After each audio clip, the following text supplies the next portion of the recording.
I've always loved the Boy Scouts. The campfires, the badges, the camaraderie. It was my escape from the monotony of small-town life. But that summer, the summer of 1994, everything changed. It was the summer that never really ended, at least not in my mind. My name's Jack. I was 14 years old when Mr. Coldwell became our new scout leader. Looking back, I should have known something was off from the very beginning. It was late May, and our troop was gathering for the first meeting of the summer at the old community center. The peeling paint and musty smell were as familiar to me as my own bedroom. I took my usual seat between my best friend, Thatcher, and the ever-fidgeting Spork. Yeah, that was his real name. His hippie parents had a lot to answer for. "Where's Mr. Holloway?" Thatcher whispered, his freckled face scrunched up in confusion. Our old leader was nowhere to be seen. Before I could respond, the double doors at the back of the room swung open with a creak that set my teeth on edge. In walked a man I'd never seen before. He was tall, impossibly tall, with limbs that seemed just a little too long for his body. His skin was pale, almost translucent, like he'd never seen the sun. But it was his eyes that really got me. They were the palest blue I'd ever seen, so light they almost looked white. "Good evening, boys," he said, his voice surprisingly deep and smooth. "I'm Mr. Coldwell, your new scout leader." A murmur ran through the room. New leader? What happened to Mr. Holloway? Mr. Coldwell smiled, but it didn't reach his eyes. "I know this is unexpected, but Mr. Holloway had to step down due to personal reasons. I'm looking forward to getting to know each and every one of you." As he said this, his gaze swept across the room, and for a split second, I could have sworn his eyes lingered on me. A chill ran down my spine, and I couldn't shake the feeling that something was very, very wrong. The meeting proceeded as normal, but there was an undercurrent of unease that I couldn't quite put my finger on. Mr. Coldwell was polite, even charming at times, but there was something about him that just felt off. After the meeting, as we were filing out, I overheard Ziggy, our resident conspiracy theorist, whispering to Blink, the quiet kid who always had his nose in a book.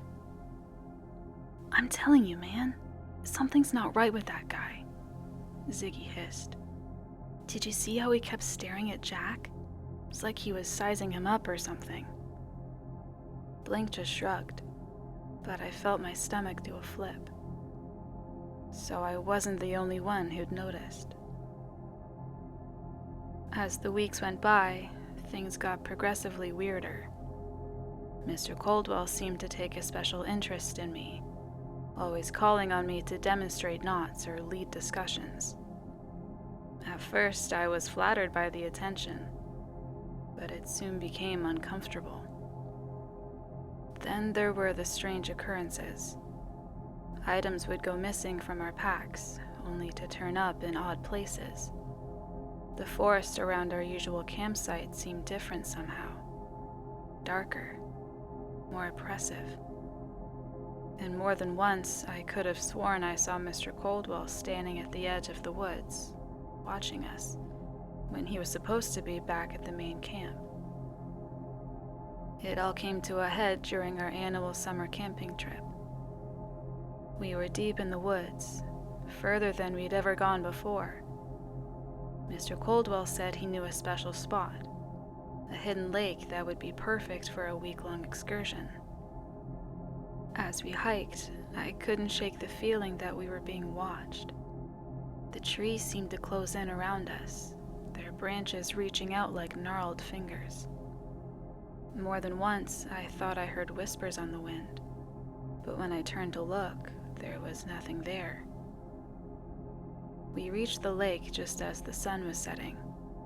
It was beautiful, I'll give it that. Crystal clear water reflecting the orange and pink sky. But there was something else, too. A heaviness in the air, a sense of anticipation, like the whole forest was holding its breath. "All right, boys," Mr. Coldwell said, clapping his hands together. "Let's set up camp. Jack, why don't you and Thatcher go collect some firewood?" I nodded, grateful for the chance to talk to my friend alone. As soon as we were out of earshot, Thatcher turned to me, his face pale in the fading light. "Jack, we need to get out of here," he whispered urgently. "Something's not right. I saw something in the lake." I felt my heart rate pick up. "What do you mean? What did you see?" Thatcher shook his head, his eyes wide with fear. "I don't know, man. It was just for a second, but I swear I saw faces in the water. Dozens of them, all staring up at us." I wanted to tell him he was crazy, that it was just a trick of the light. But deep down, I knew better. I'd felt it too, the wrongness of this place, the sense that we were in terrible danger. "Okay," I said, trying to keep my voice steady. "We'll wait till everyone's asleep, then we'll wake up Spork and Ziggy. The four of us can make a run for it and get help." Thatcher nodded, relief washing over his face. "Yeah, okay. That sounds like a plan." We gathered the firewood and headed back to camp, trying to act normal. But as we approached, I knew immediately that something was wrong. The camp was too quiet. Where were all the usual sounds of boys laughing, arguing over who got which tent? As we entered the clearing, my blood ran cold. Our entire troop was standing in a circle around the unlit fire pit, their backs to us, and at the center of the circle stood Mr. Coldwell, his pale eyes gleaming in the twilight. "Ah, Jack, Thatcher," he said, his voice sending shivers down my spine. "So good of you to join us. We've been waiting for you." As one, the other boys turned to face us. Their eyes were blank, pupilless, reflecting the same blue as Mr. Coldwell's. Even Spork and Ziggy, usually so full of life, stood motionless, their faces devoid of expression. "What's going on?" I managed to choke out, even as every instinct screamed at me to run. Mr. Coldwell's smile widened, revealing teeth that seemed just a little too sharp. "Why, Jack, isn't it obvious? We're having an initiation, and you're the guest of honor." He gestured towards the lake, and I saw that the water was beginning to churn and bubble. Something was rising from its depths, something ancient and terrible. "You see, Jack," Mr. Coldwell continued, his voice taking on an otherworldly quality, "this lake has been waiting for a very long time. It needs fresh souls to sustain it, to keep it alive. And you, my boy, you have the purest soul I've seen in centuries." Centuries? My mind reeled, unable to process what was happening. This couldn't be real. It had to be a nightmare. But as tentacles began to emerge from the lake, writhing and grasping at the air, I knew with horrifying certainty that this was all too real. "Run!"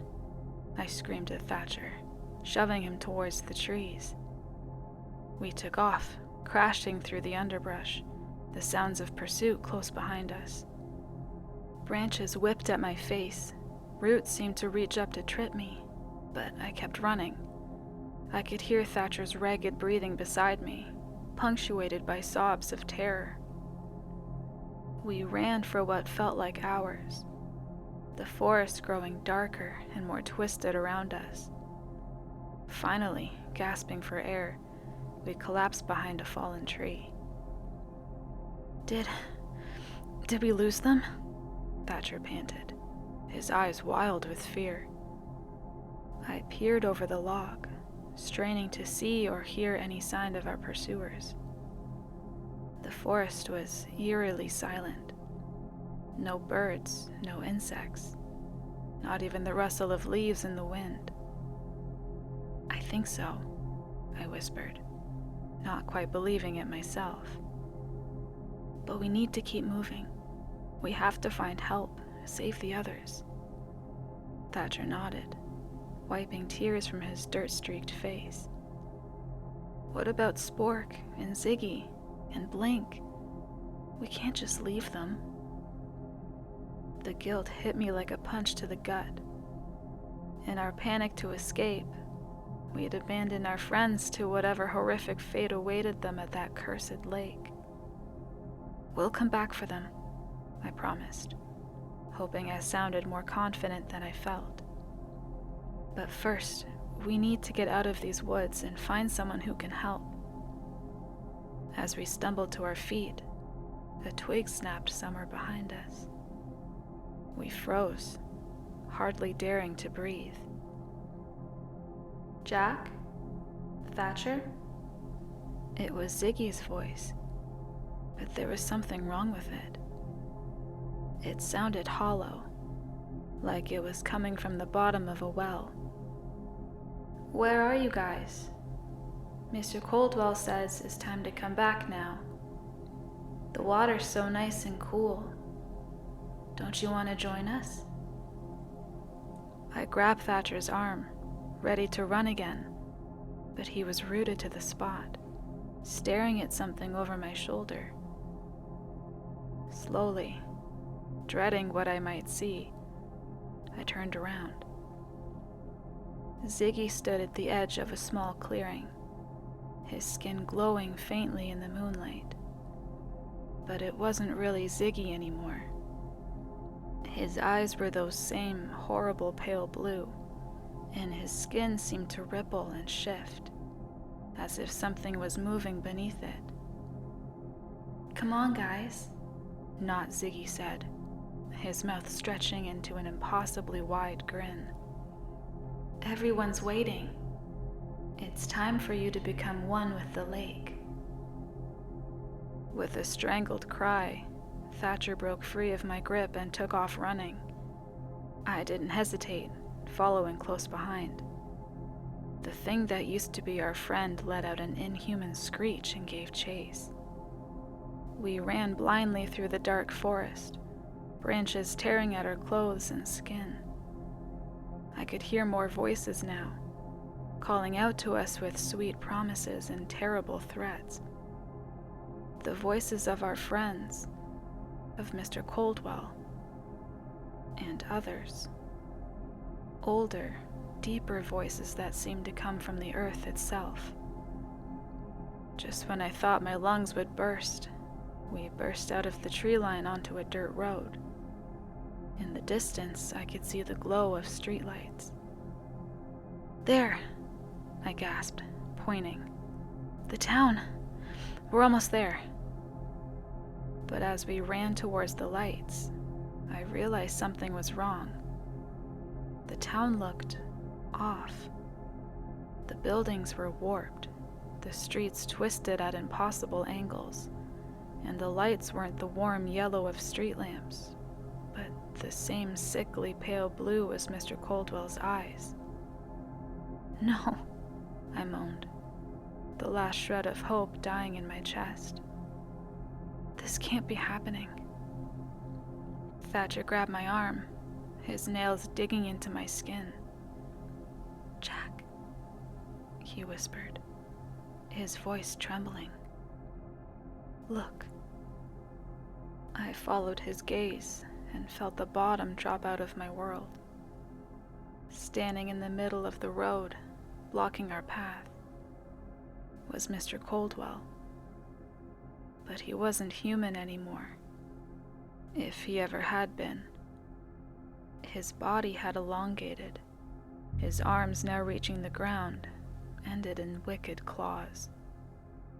His mouth had split open, revealing row upon row of needle-sharp teeth. "Did you really think you could escape?" Mr. Coldwell's voice boomed, seeming to come from everywhere at once. "This is my domain, boys. The lake, the forest, the town. It's all part of me. And soon, you will be too." As he spoke, the road beneath our feet began to liquefy, turning into the same dark water we'd seen in the lake. I could feel it pulling at me, trying to drag me down. "Jack!" Thatcher screamed as he began to sink. I grabbed his hand, trying to pull him free, but the water was too strong. "Hold on!" I yelled, even as I felt myself being pulled under. The last thing I saw before the dark water closed over my head was Mr. Coldwell's triumphant grin. I woke up gasping, my sheets soaked with sweat. My room was dark, the only light coming from the digital clock on my bedside table. 3:33 a.m. For a moment, I let myself believe it had all been a horrible nightmare. But then I felt it. A wetness on my skin that wasn't sweat. I turned on my lamp and looked down at my arms. They were covered in lake water, bits of algae clinging to my skin. With trembling hands, I reached for the phone, ready to call for help. But as I picked up the receiver, I heard a familiar voice on the other end. "Having trouble sleeping, Jack?" Mr. Coldwell's smooth voice purred. "Don't worry. The lake is waiting for you. It will always be waiting for you." I slammed the phone down, my heart pounding. This couldn't be real. It had to be some kind of hallucination, a waking nightmare. But as I sat there in my bed, shivering despite the summer heat, I knew the truth. The nightmare wasn't over. It was just beginning. In the days that followed, I tried to convince myself that it had all been some kind of mass hallucination. Maybe we'd eaten some bad berries or been exposed to some kind of toxic gas in the forest. But deep down, I knew better. My parents were concerned, of course. Their son had disappeared into the woods with his scout troop and emerged 3 days later, babbling about monsters and living lakes. The other boys who'd made it back, and there were only a few of us, told similar stories. We were all subjected to medical tests, psychological evaluations, even hypnosis. But in the end, the official story was that we'd gotten lost in the woods and our minds had played tricks on us. But I knew the truth. And so did Thatcher, Spork, and Blink, the only other survivors of that horrific night. We made a pact never to speak of what really happened, but I could see the knowledge weighing on them, just as it weighed on me. The nightmares continued, Every night, I found myself back at that lake, watching as my friends were dragged into its murky depths. Sometimes I was the one doing the dragging, my body no longer my own. I'd wake up gasping, my sheets soaked with sweat and something that smelled suspiciously like lake water. Months passed. The town tried to move on, to forget the tragedy of the lost Boy Scout troop. A new leader was appointed, and the surviving boys were encouraged to rejoin. But none of us did. How could we, knowing what we knew? It was a crisp fall day when I saw him again. I was walking home from school, kicking through piles of fallen leaves, when I felt a familiar chill run down my spine. I looked up, and there he was, standing on the corner across the street. Mr. Coldwell. He looked exactly the same, tall, pale, with those unsettling blue eyes. He smiled at me, a smile that was all wrong, too wide and full of too many teeth. Then he raised a hand and beckoned to me. I ran all the way home and locked myself in my room, my heart pounding so hard I thought it might burst out of my chest. When my parents finally coaxed me out, I told them I'd seen a stranger who scared me. I couldn't bring myself to tell them the truth. But that was just the beginning. I started seeing him everywhere. In the crowd at the grocery store, lurking at the edge of the school playground, standing outside my window at night. Sometimes he looked human. Other times, not so much. The others saw him too. Thatcher called me one night, his voice shaking, to tell me he'd seen Mr. Coldwell in his backyard, just standing there, staring at his window.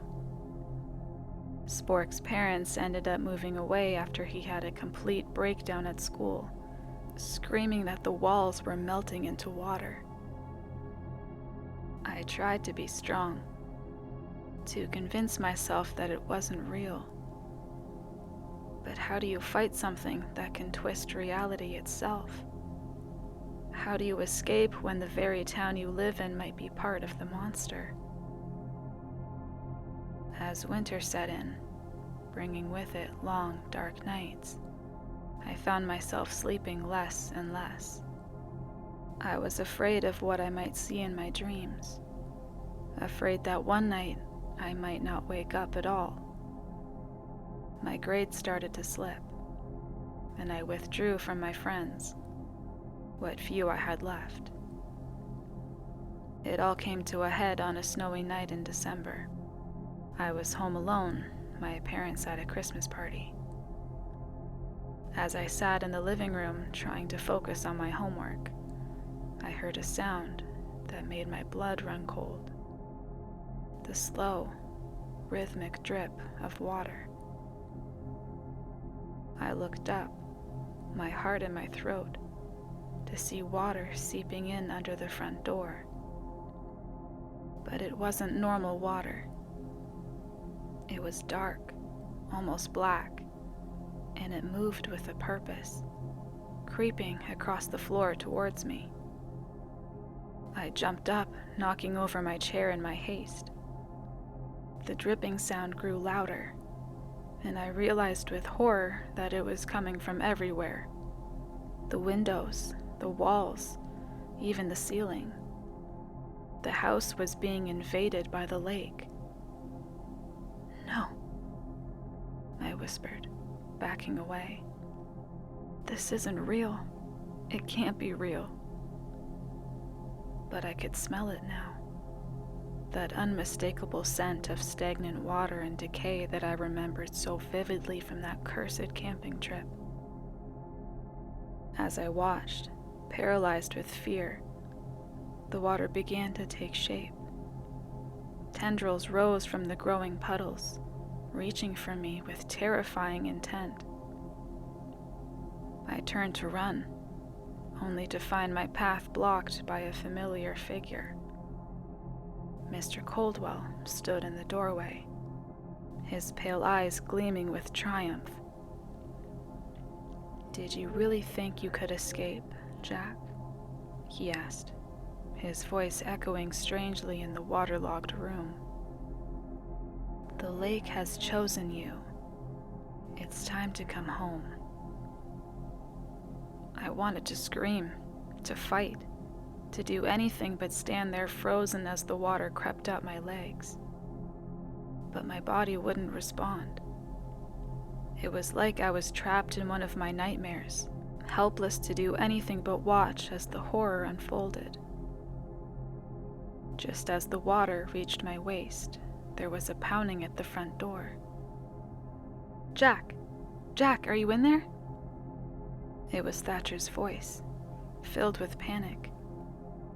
The sound of my friend's voice broke whatever spell had been holding me.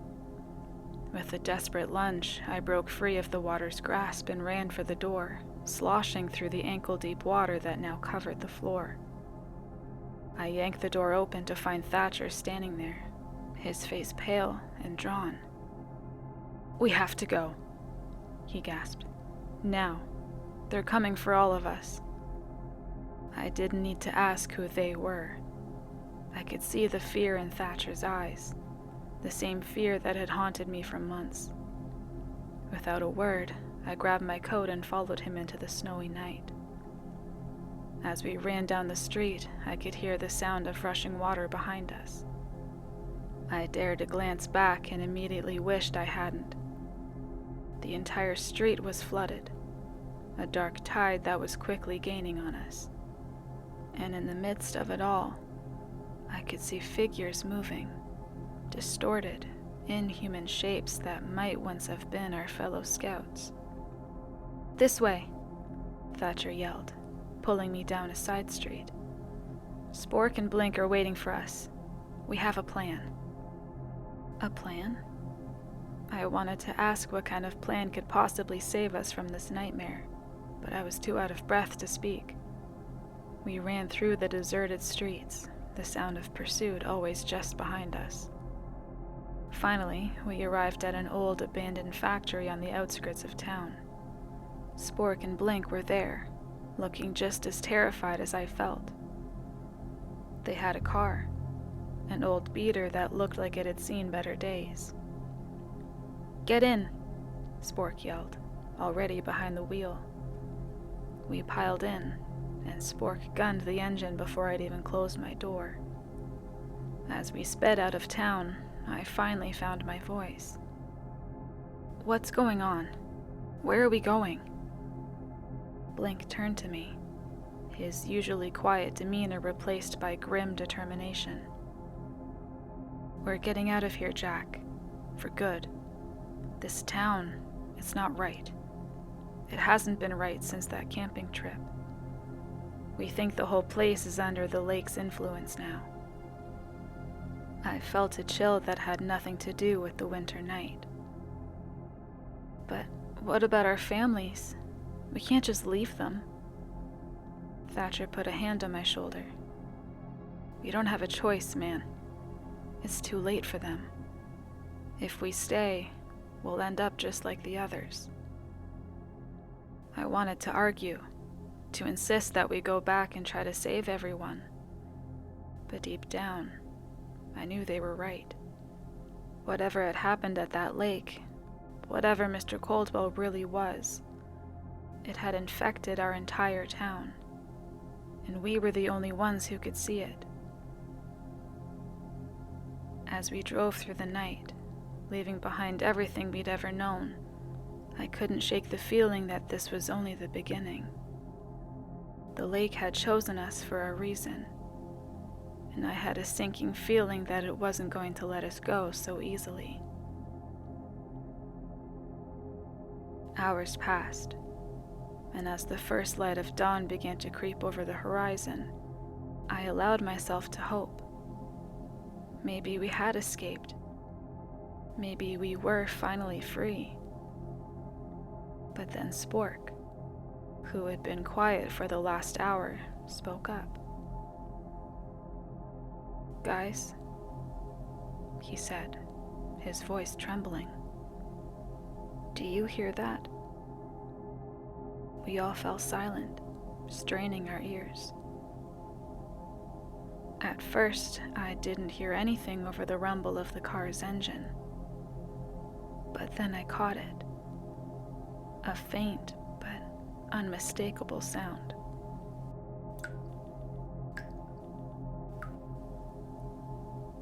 I looked down in horror to see water seeping up from the floorboards of the car. Dark, murky water that smelled of rot and decay. "No," I whispered. "No, no, no." Blink let out a strangled cry. "Look!" We all turned to see what he was pointing at. There, in the rearview mirror, was a sight that made my heart stop.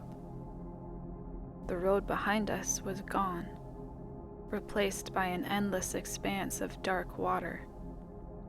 And rising from that water, growing larger with every second, was a massive wave. At its crest, I could see a figure.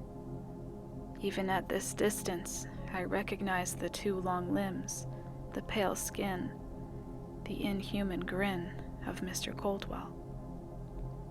"Drive faster!" Thatcher screamed. But it was too late. The wave was upon us, lifting our small car as if it weighed nothing.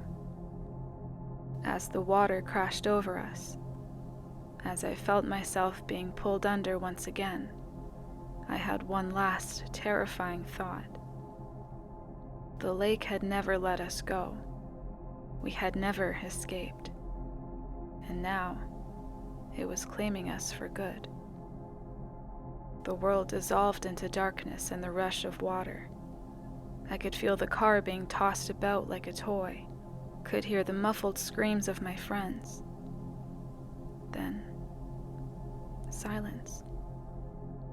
A silence so complete it was almost deafening. I don't know how long I floated in that darkness.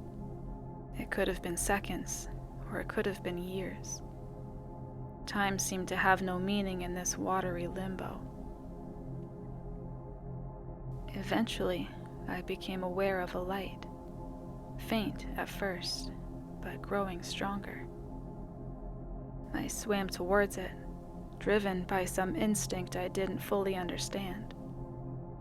As I got closer, I could make out shapes moving in the light, familiar shapes.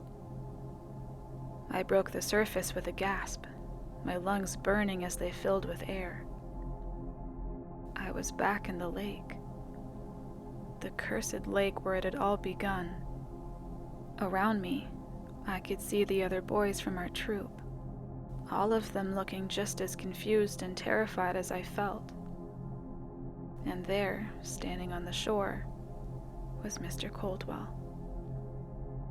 But he wasn't alone. Next to him stood a figure that made my blood run cold. It was me. Or rather, it was what I might become if I gave in to the lake's power. "Welcome home, Jack," Mr. Coldwell said, his voice carrying easily across the water. "You've been gone for so long, but the lake never forgot you. It's time to take your place among us." As he spoke, I felt something brush against my leg. I looked down to see tentacles rising from the depths, wrapping around my body. But strangely, I wasn't afraid anymore. There was a part of me, a growing part, that wanted to give in, to join with the lake and become something more than human. But another part of me, the part that was still Jack, the boy who loved camping and ghost stories and his friends, rebelled against this. With every ounce of willpower I had left, I fought against the lake's pull. "No," I said, my voice stronger than I expected. "This isn't real. None of this is real." Mr. Coldwell's smile faltered for just a moment. "Oh, but it is, Jack. More real than anything you've ever known. Why fight it? Embrace the lake. Embrace your true nature." I closed my eyes, concentrating hard. This was my mind, my reality. I didn't have to accept this nightmare. With a supreme effort of will, I imagined myself back in my room, safe and dry. When I opened my eyes, I was there, sitting up in my bed, drenched in sweat, but blessedly free of lake water. For a moment, I allowed myself to believe it had all been a terrible dream. But then I saw it. On my bedside table, where it certainly hadn't been when I went to sleep, was a small, smooth stone, a lake stone, and carved into its surface was a simple message: "We'll be waiting." I knew then that this wasn't over.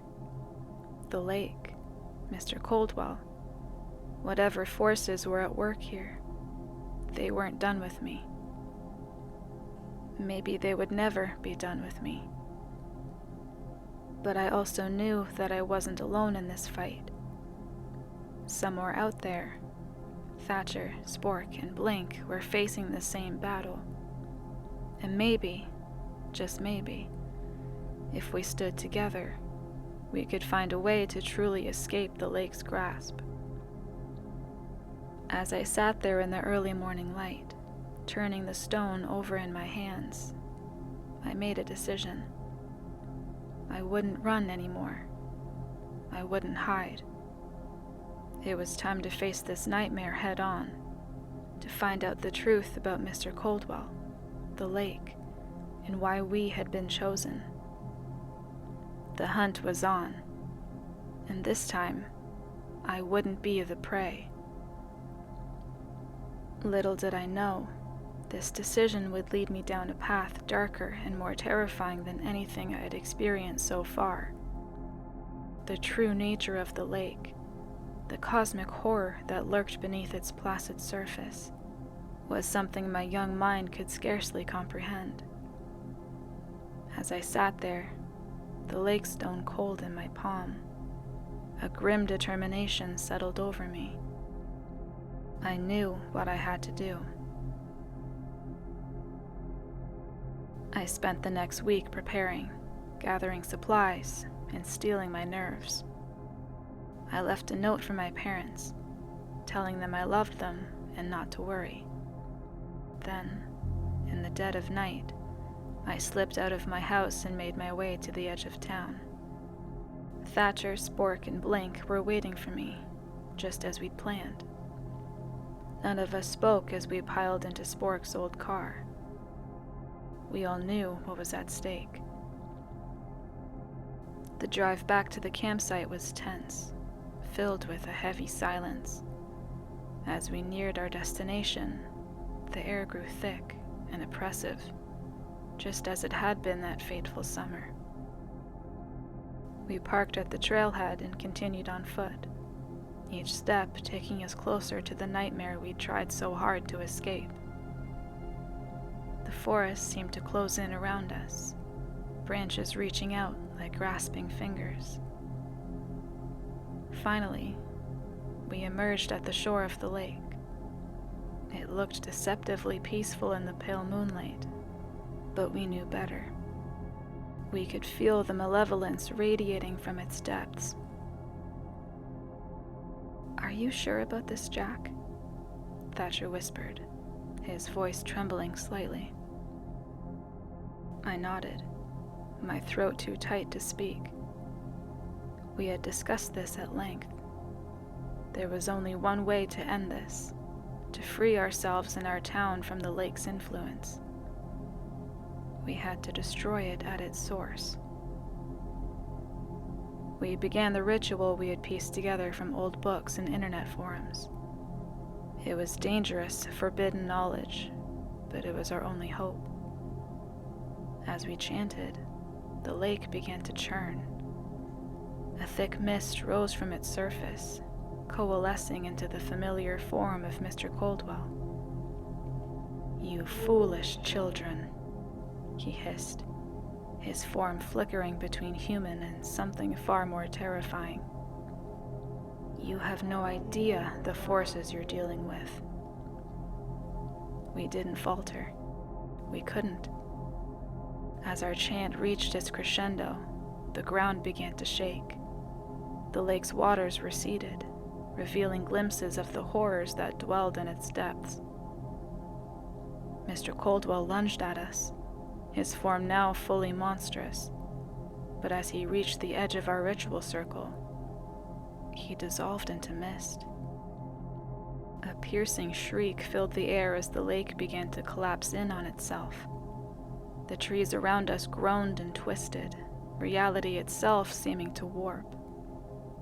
"We need to go," Spork yelled over the cacophony. "This whole place is coming apart." We ran, the world unraveling behind us. I could hear inhuman voices calling my name, begging me to stay, to join them in the depths. But I didn't look back. We barely made it to the car before the wave of unreality caught up with us. Spork floored it, and we sped away as the forest behind us was swallowed by a void of nothingness. We drove through the night, not stopping until we were several states away. When we finally pulled over at a rest stop, the sun was just beginning to rise. We sat there in silence for a long while, each lost in our own thoughts. Finally, Blink spoke up. "Is it over?" he asked, his voice small and uncertain. I looked down at my hand, where the lake stone had been. It was gone, dissolved into nothing. In that moment, I felt a weight lift from my shoulders. "Yeah," I said, allowing myself a small smile. "I think it is." We never went back to our hometown. We couldn't. The official story was that a sinkhole had opened up, swallowing the forest and lake. The town was evacuated, declared uninhabitable. We went our separate ways after that, each trying to build a new life far from the memories of that cursed summer. But we stayed in touch, bound by the shared trauma we could never fully explain to anyone else. Years passed. The nightmares faded, becoming little more than a distant, unpleasant memory. I convinced myself that it was over, that we had won. But sometimes, on quiet nights, I find myself looking out at the horizon, half expecting to see a familiar figure standing there, pale eyes gleaming in the darkness. And I wonder, with the chill running down my spine, if we really destroyed the lake, or if we just postponed the inevitable. Because deep down, in a place I try not to acknowledge, I can still hear it calling. The lake, Mr. Coldwell. The things that lurk in the spaces between reality. And sometimes, God help me, I want to answer. But I don't. I won't. That chapter of my life is closed, the book sealed shut.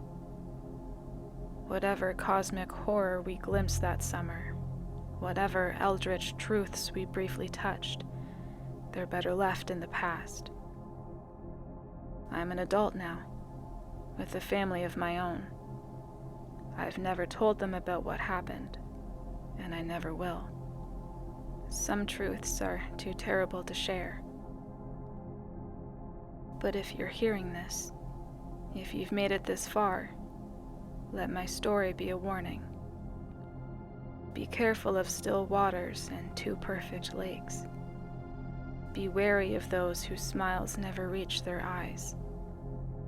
And if you ever find yourself faced with a horror too great to comprehend, run. Run and don't look back. Because not everyone is as lucky as we were. Not everyone escapes the lake.